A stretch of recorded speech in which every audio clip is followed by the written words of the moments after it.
Hey guys, Prowl 1701 here, and today we are going to be ranking the modern Doctor Who series finales from worst to best. And we are going to be looking at just the series finales, not like Christmas specials, or we're not going to be looking at the David Tennant specials or the 50th anniversary specials, just series 1 through series 14, the actual series themselves. So we have 13 entries on this list. Starting at the bottom, in last place with The Timeless Children. My God, is this awful. I mean, don't get me wrong, there's a lot of the 13th Doctor's stories that are just turds. But this isn't just like a turd. This is like diarrhea. Like, man, this is so bad. You want to ask somebody what they had. Like, is this like something from Outbreak? Are you okay? Or what are you sick with? Because it's it's bad. What it does to the canon is bad. The fact that it kills off that really cool, the lone Cyberman, I liked him. I would like him to have stuck around a bit. The Doctor overloading the Matrix with her mind, which is like a drop in that's like me flooding a reservoir by taking and pouring a glass of water into it. You know, the Matrix has a lot of minds already in it. That's what it is. That's where all of the Time Lords' minds go when they die. So it's like me taking an eyedropper and going, I'll overflow this bathtub. Drip, drip, drip, drip. You know, or something like that. It's so dumb. The Master is okay in this. I think Sasha's alright. I think he's utilized pretty well. The Cyber Time Lords is a dumb idea. Dumb idea. How can something that's dead and reanimated still regenerate, but regenerate into a Cyber Time Lord instead of just a Time? It's really dumb.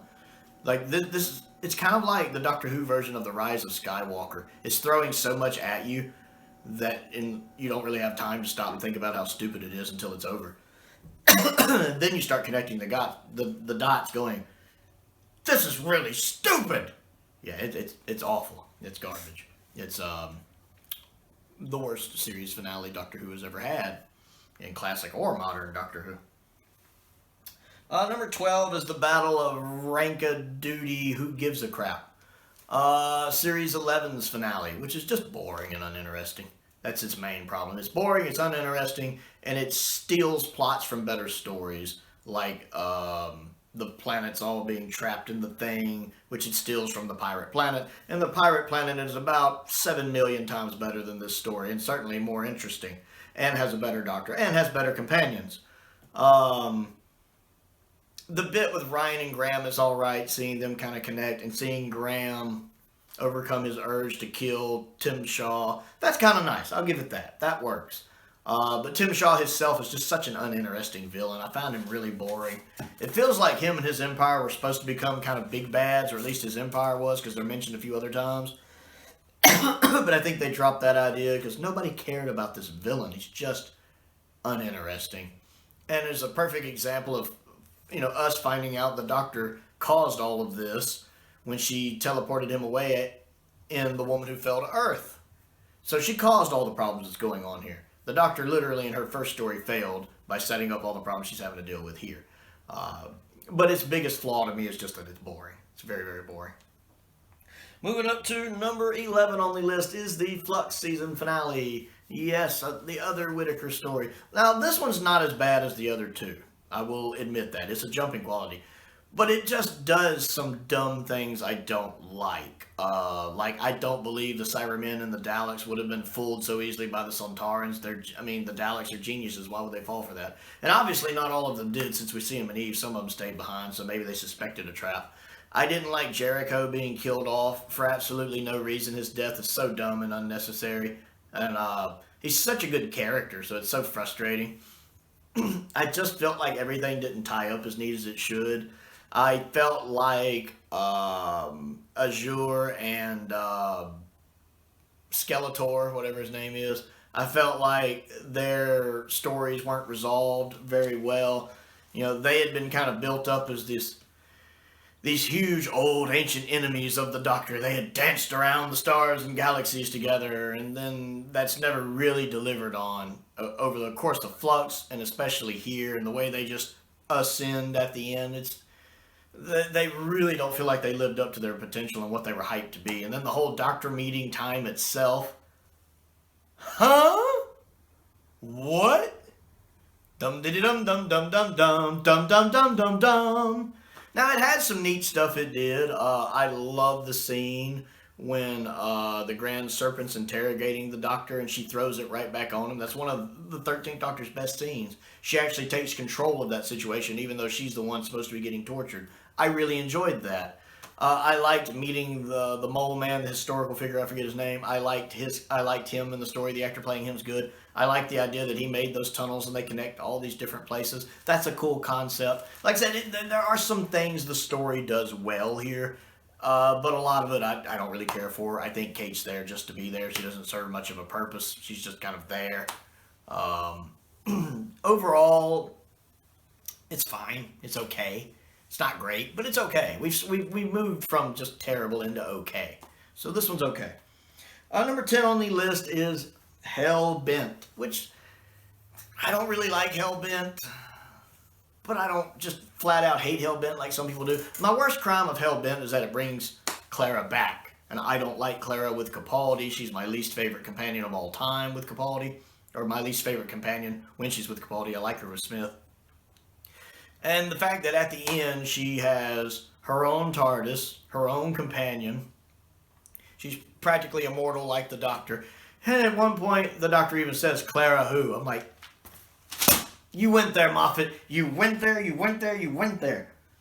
So that's frustrating to me. I don't like the Doctor just slamming the door in Time Lords' faces. I like it better when the Doctor is in fear of the Time Lords, not when he's like, I'm so much better than you, I'll stand up to you. I don't like that. It's a very 12th Doctor thing to do, don't get me wrong, but I don't like it. I much prefer like in War Games when he's just trying to get away and avoid them. I like that. That's what I like to see. It kind of hurts because they couldn't get Timothy Dalton back to play Rassilon. Instead, they have generic old person playing Rassilon. That bothers me. I'm sure Timothy Dalton was busy with Penny Dreadful or something. But it still rankles me a bit. It's nice seeing the General back again. I like the continuity they do there. Yeah, just overall, I don't really care for it. It's just okay.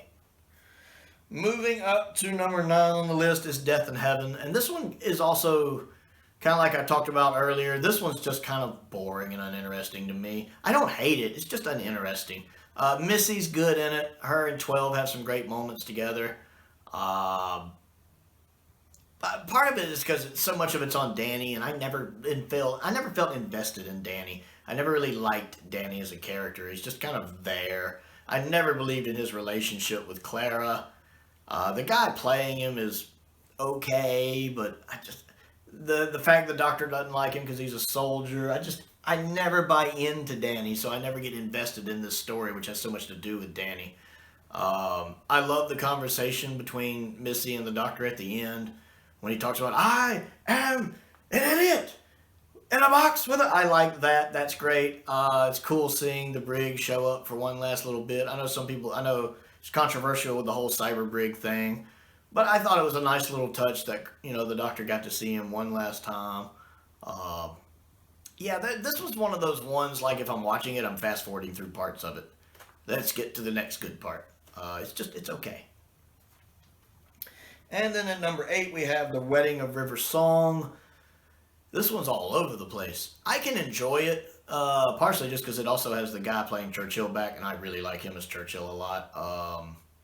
But it's really all over the place. I like the idea of time being broken and everything happening at once, and them not being able to figure out what's wrong with it because they're in that universe. I like the fact that the Doctor escapes death by hiding in the little shape-shifting robotic body, which had been introduced several episodes earlier, so it gave us the opportunity to connect that for ourselves. And I never did. I never did put together that they would utilize that here. That's really clever. I haven't watched this one in a while, but I don't dislike it as much as some people seem to. It's definitely all over the place, but it's enjoyable. I can watch it and enjoy it. Now, from here on, it got really difficult. These top 7, it became really hard. It took me a while. Like, the ones I've talked about, I managed to get those fairly quickly. But these next ones, the rest of them, were all really hard. They're really close together, and I had to really stop and sit there and ponder as I was going and be honest with myself. And that's why number 7 on the list is The Last of the Time Lords. So the Sound of Drums, Last of the Time Lords 2-parter. This one gets interesting because Series 3 is my favorite series of modern Doctor Who. I absolutely love it. I love the 10th Doctor in it. I love Martha in it. I like how they are together in it. But I have to actually be honest with myself, and it really breaks down into, do you consider the finale a 3-parter or a 2-parter? Is Utopia part 1 of a 3-parter? Is Utopia its own episode that leads into the Sound of Drums, Last of the Time Lords 2-parter? I'm the same way with Heaven Sent. Some people consider it the Series 9 a 2-parter, and then some consider them separate, with Heaven Sent just leading into it. I believe that too. That's why I didn't talk about Heaven Sent when I talked about Hellbent. I consider those separate stories, one leading into the other, but separate stories. And I feel the same way here. I've always considered Utopia its own episode that just kind of leads into the other two. So I count the finale as just Sound of Drums and Last of the Time Lords. And while it's good, we're above okay, it's good. Part of it boils down to, I'm not a big fan of John Sims' Master, especially here. Because John Sims' Master, in his 3 appearances, they're all different. They're all different types of betrayals, because the character has changed. And this is my least favorite of the 3. This never quite feels like the Master to me. Especially this unhinged take doesn't feel like the Master. This is definitely not Delgado. And while I like this story, the whole bit with the Doctor being aged and staying there for a year kind of rubs me the wrong way too. Part of it's just I've watched this story enough times, so it's kind of worn on me, even though I haven't watched it in a while. I don't know. This is where it falls. As much as I like Series 3, I don't think the finale quite lives up to the season. Number 6 on the list, we're running into the same problem. This one's going to get me in trouble. I went with The Stolen Earth and Journey's End, which is one of my friend's favorite Doctor Who stories of all time. It is his favorite, actually. I like this story a lot. It's my second favorite performance of Davros. Julian Bleach is great here. I love the makeup on Davros here. This is the best Davros has ever looked. The makeup is perfect. That's what Davros always needs to look like. And easily my favorite performance of Davros outside of Genesis. I like the story. It's a little over the top. At this point, Russell's finales were just, each one had to be bigger than the last, and we're up to the point to where every reality is at stake from the reality bomb, which does sound like something Davros would do, to be fair. It does a good job of bringing all of the companions in, while at the same time, to me, it feels overcrowded. I mean, they all have stuff to do, and it actually balances them decently, but it still feels like too much. It does feel like something epic. The way it brings in the Meta-Crisis Doctor is interesting, seeing 2 tenants run around. It's nice to see Rose get her happy ending with her half-human doctor that can age with her and have children. That's pretty nice. It just, I don't know, it feels a little too over the top for me. And again, it's one I've watched several times. It's just a little much, and then the stories further up on the list I just like a little more.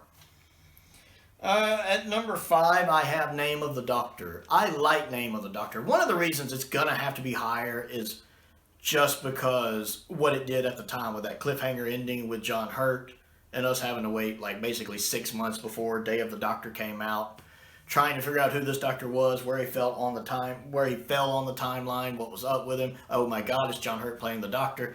You know, that is always going to have a decent place just for that and for all the questions it raised at the time. But even today, looking back on it, it still holds up well. One, the opening is one of the best openings in all of Doctor Who, when Clara's interacting with all of the past Doctors, and they're using footage from the classic series, you know, and I'm seeing Tom Baker and Troughton and Pertwee and Davison. I love that opening. I mean, that opening alone is just gorgeous, and the music they use there is gorgeous. I absolutely love that opening. It's phenomenal. And I enjoy the scene when Clara tells Matt about Trenzalore, and he's and you're sure it was Trenzalore, and he gets upset. That's great acting on Smith's part. And then when they're talking inside the TARDIS, you didn't listen, do you? You lot never do. That whole scene, part 1 and part 2 of it, is just wonderful. Excellent acting from both of the actors. I really enjoy that scene. It slows down a little with the Ponstanatter gang, or whatever they're called. They're all right, but they do kind of wear on me over time. So if there's any parts I'm fast forwarding, it's usually stuff with them. I like seeing Trenzalore as desolate with the giant dying TARDIS there. That's great scenery. It's very iconic. Um, Seeing them inside the TARDIS and hearing sound bits from the classic series when he puts the sonic screwdriver on, it's really neat. Now, the concept of him, when he dies, he leaves a tear in the universe instead of a body that people can travel into is weird, and I don't really buy that. I think that's kind of dumb. But since it's essential to the plot of the story, and I like the story, I'm willing to turn my brain off to how dumb that is. And it is neat how they resolve how Clara's interacting with all of them, with her being spread across his timeline like confetti. Now, how that doesn't kill her like it should, and he's able to go in and rescue her, doesn't really make sense to me either. But I turn my brain off to that too and just enjoy it for what it is. And then, of course, that reveal of John Hurt as the Doctor is absolutely amazing. Even today, but especially at the time, is absolutely amazing. It's always a fun story to rewatch. Number 4 on the list is Doomsday. I like Doomsday a lot. I think it's really good. I don't know why it's not higher. I think part of that's just because I have watched that story so many times. I've watched Doomsday a lot. Not in a long time, but back during the 2000s and like the early 2010s, I watched, especially when Tenet was my number 2 for a long time. And so I watched this story a lot, and I think part of it is I've just seen it so many times. I like how it subverts expectations by bringing in the Daleks at the end of the first episode. That blew my mind. Seeing the Cybermen and the Daleks fight was such a cool scene. I love the smack talk between Dalek Sec and the Cyberman. I love that. I love the YouTube version of that somebody did as well. The little YouTube one somebody did is hilarious as well. But even the original version is funny. You could take over the world, or you could stop all of the Cybermen with 4 Daleks. We could stop all of the Cybermen with 1 Dalek. You are better in only 1 capacity. What's that? You are better at dying. I love that. That is hilarious. It's like Sheldon on Big Bang Theory. Sometimes he's funny when he doesn't intend to be funny. That's how Dalek Sec is here. He's not trying to be funny. He's just telling it like it is, but it's funny. And I love it. I enjoy a lot of that. I think the resolution when they manage to fix everything is a little too Deus Machina. I mean, it makes sense in the course of the story with the Void stuff. It makes sense. I'll give it that. But it still feels Deus Machina. And then the long extended goodbye with Rose grates on me, especially as more and more the whole Rose 10 thing perturbs me more than it did at the time. The drawn out ending between them does kind of grate on me. Though I love Donna popping up at the end. That's funny. So yeah, this is just kind of where it falls. Number 3 is the Bad Wolf Parting of the Ways 2-parter. And the only reason this one's not higher is the outdated pop culture references in part 1 drive me bonkers. Because especially since it's stuff I never liked anyway. The Big Brother things, the Weakest Link stuff really drags it down for me. Because I never cared for any of these shows at the time. And now they really make the story feel super dated. Although I did love that Captain Jack uses the Anna-robot to destroy some Daleks in part 2. That's funny.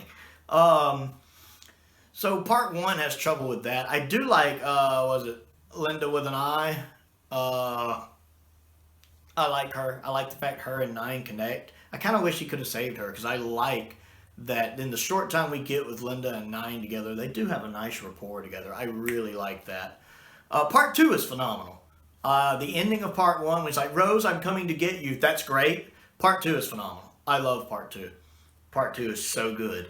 The whole scene with the hologram when he sends her home. And I love how he just turns to look at her at the end because he knows she's there. I love that shot of him just, have a good life. Do that. Have a fantastic... I love that. That is gold. And the fact she wants so hard to get back to save him that she cares enough about him. Even at this point, when he's still Eccleston, he hasn't turned into Tennant yet. She's doing all this to get back to save him. The whole thing with her being the bad wolf is cool. I love the fact that he refuses to press the button, even though it might doom humanity to all becoming Daleks. Especially in retrospect, knowing, everything that happened with the Time War and him thinking he pushed the button before to destroy all the Time War. The fact he's basically facing that situation again, and the guilt that the Ninth Doctor still has for all of that. When he's like, coward. Every time, and he doesn't do it because he's literally in the exact same situation. He already, to his mind, destroyed his home world. And now we're talking about the planet that's kind of his home away from home, his second home. He loves the humans and the Earth. That he's having to do that again, and he can't do it. That really adds weight to that. Looking back on it now, it really adds so much weight to it, that scene. And then, of course, the ending with the regeneration is just phenomenal. That's one of my favorite regenerations of all time. It's a really, really good one. Number 2 on the list, oddly enough, is the Pandora Opens and the Big Bang. I like this one, I think, more than some. Mainly because it's fun. This is not a boring story. While it might have its flaws, it's always a fun watch. Watching everything get set up with Pandora Opens is really good. The Doctor trying to figure out what's in this giant puzzle box. I mean, if there's one thing the Doctor is, it's curious. His curiosity is always up there. So watching him try to, you can just see the wonder on his face as he's trying to work it out. The scene when he's talking to all the spaceships and you sitting up there in all your silly little spaceships with all your silly little guns. I love that. You know, that is a wonderful speech. It's a fantastic speech. I enjoy that. It's a great cliffhanger with finding out that it's meant to hold the Doctor. Wonderful cliffhanger. And then I really like part 2. Like even at the beginning, you're trying to figure out why the Doctor is popping in and out with the mop and the fez, why Amy's in the box. It sets up a lot of, okay, how did we get here pieces that the episode explains how they get to. Stephen Moffat might not be the perfect Doctor Who writer, but he understands the fact that the Doctor is a time traveler and all the fun and mechanics you can do with that, possibly better than anyone. He is really good at using that to the advantage of the story. And he does that really well in The Big Bang, especially in part 2, with setting up the fact he is a time traveler. And it's a really good resolution. It's always a fun story for me to watch. And then at the end, when he thinks his timeline's unwinding and he's talking to Clara when she's asleep, you know, and I think I'll skip the rest of the rewind. It's a very touching and sad moment. Seeing the scene when Amy does remember him at her wedding and the TARDIS rematerializes and they get to have fun at the party together. I always enjoy a rewatch of this. I haven't watched it in a while. I need to do that. But it's fun. It's adventurous. And I always enjoy it. All of the actors are just in fine form in it. I think it's underrated. It could be, I think, the most underrated series finale of Modern Who. I really enjoy it. And then number 1 on the list is The Doctor Falls 2-parter, World Enough to Time and The Doctor Falls. It is just phenomenal. Great acting all around. Missy is great. Pearl Mackie is great as Bill. Capaldi is great as 12. John Sims is great back as the Master. I really enjoy that. Watching Missy and the Master interact is really neat. For the most part, there's a couple times I'm like, but for the most part, it's really good. This is my favorite version of John Sims' Master. I really like him here. I like him and Missy turning on each other at the end is very fitting. Capaldi is just a powerhouse in the story, and watching him as he's having to deal with everything that's happening to Bill and watching everything he's doing. His speech in Dr. Falls that he gives to the Master and Missy, the I do what I do because it's right, is one of the best speeches in all of Doctor Who. It's amazing, and Capaldi delivers it perfectly. It's a great opening. Who would have expected that? You know, Bill getting shot and falling down. It's a heck of an opening. It's even humorous at the beginning with Missy doing her, "Hi, I'm Doctor Who, and these are my companions," comedic relief and exposition. I enjoy the little winks and nods there. It's a playful little opening before things get serious. I love the concept of the ship with the black hole and time moving faster at one part of the ship than it is at the other. I love that just as a concept. That is a neat idea. I really love that and how it's utilized here. And it does a good job of showing the origin of the Cybermen, at least on this ship. It does a really neat job of building to that. And the reveal of the Cyberman and who the Cyberman is at the end is wonderful. I mean, we basically get a double cliffhanger because we have the reveal of the first Mondasian Cyberman, which is so glorious to see a Mondasian Cyberman. Oh my God. And then the reveal of John Sims being back at the end is just a great reveal. And then in part 2, everything that happens there is just so good. Seeing the Doctor fighting off his regeneration, his final stand against the Cybermen. You may be a Doctor, but I am the Doctor. The original, you might say. And then he sets off all the bombs. I like when Bill saves him. I like that Bill kind of gets her happy ending with Heather. I like when the Doctor wakes up, how he's quoting previous Doctors, like he quotes the 4th Doctor when he first sits up, and then he's quoting Tennant and Smith's last lines. I like that it shows all the companions calling his name, which is a nice nod to the fourth Doctor right before he regenerated, when all of his previous companions were calling his name. And then, of course, even in reviews, you can see people when he's quoting 10 and 11, they're like, oh, he's quoting 10 and 11, but they don't catch that he's quoting 4. And I always feel a little smug about it, because I'm like, y'all didn't point out that he's quoting the fourth Doctor's first lines when he first wakes up in Robot. Tisk, tisk. I always feel a little smug that I know that. And then, of course, watching him not want to regenerate and seeing the TARDIS drop him off in snow and him stick his hands in. And then, of course, the reveal of where the TARDIS took him and who he runs into is a heck of a cliffhanger to set up for the Christmas special. It was really good. I think this is probably my favorite series finale. It leads well into Twice Upon a Time. Capaldi is just on fire in it.